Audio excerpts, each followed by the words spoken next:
To start off with, this clip has a lot of issues with it, a lot of misplays, but hopefully those misplays can be useful, you know, see what not to do and all that.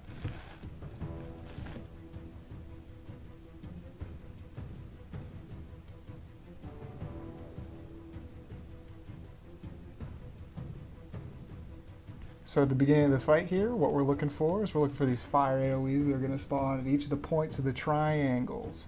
And as they start to despawn, you're going to see as your time warp. And it's going to be great. It's going to time out just as the Hydra spawn. The goal during the Hydra phase is to block each of the auto attacks. There will be 2 auto attacks followed by a mechanic.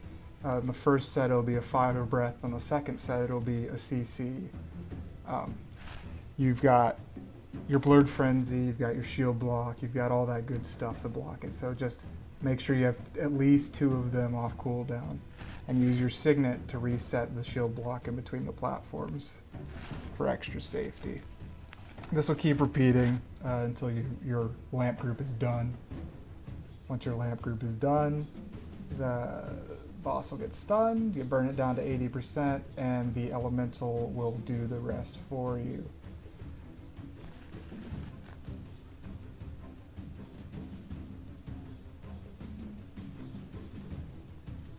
Right here we place the portal so that it's not on the lines. You want it to be in a place where it won't take any damage as people are teleporting back from the fire elementals. So you want to start off by doing a full auto attack chain to take the boon off the pyro elemental, and then you want to look at the HP bar. At about 40% you drop the portal because it does take a little bit of time to actually spawn. Make sure you swap to shield at the beginning here so that you can share all your boons and so that your focus pull will be up in time in order to pull the elementals together to cleave them down so that the slublings don't enter the boss and give him stacks. If you get stacks, you'll be in a bad place for the rest of the fight.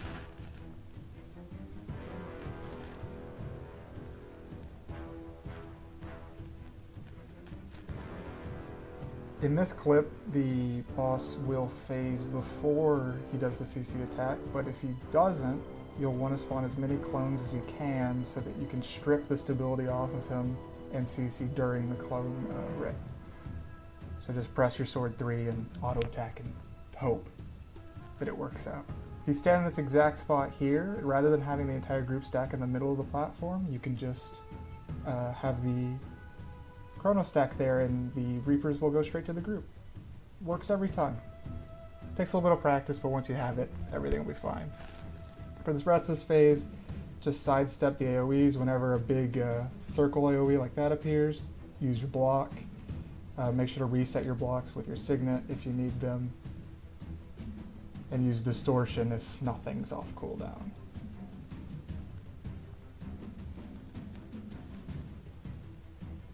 Again, you'll wait until the lamp team is done. You'll break them out, an elemental will spawn and deal 80% of the mob's HP. So it only needs to be at 80% or lower to die as soon as the lamp is opened.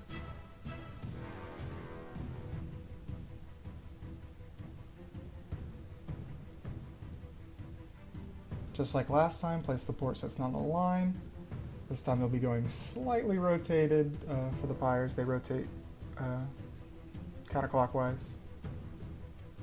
Pretty easy.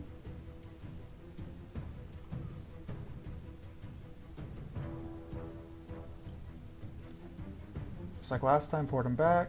Make sure you use your shields.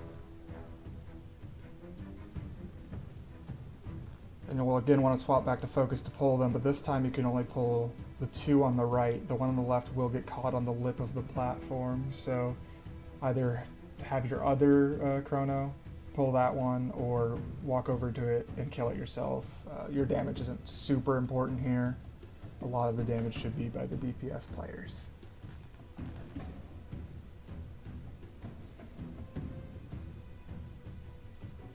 Otherwise, this section's just exactly the same as the first phase, just a little different looking, you know? So for this next part, you want to have your group stacked exactly the same as they are here. So off to the side, not on any of the points of the triangles, as the points have those fire OEs that spawn. You want to be on a side like this so that the boss is pointed away.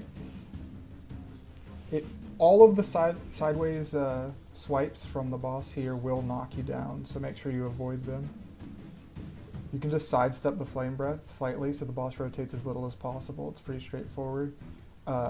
The horizontal attack that does not have an AoE indicator needs to be blocked, but the attacks following it don't. You just need to stand inside the hitbox to avoid getting hit by them. Boons aren't a huge priority here, but you should try to do as much as you can, given that the more you do, the lower the boss will get, and you need to get each of these wyverns to 75% for the next phase. There's a break bar there. It's pretty straightforward. It's probably the smallest break bar this entire fight, so it shouldn't be too big of a deal. Just make sure you save your shield 5 and a full diversion for it.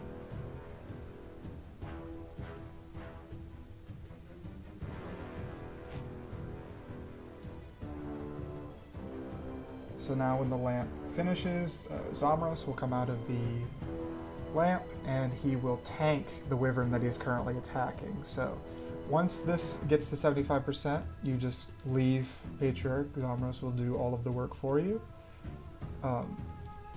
But you'll have to go over to the other one. It'll probably be at like 98% or something. It's only had one person on it the entire time. But you can start working on damaging it while Zamros is distracting the other one. Once he ports to this one, just try to avoid getting hit, and then once he does his 3 attacks, start tanking like you were before. Pointing it to an edge of the triangle that the group isn't stacked on, and making sure to avoid the horizontal swipes the most.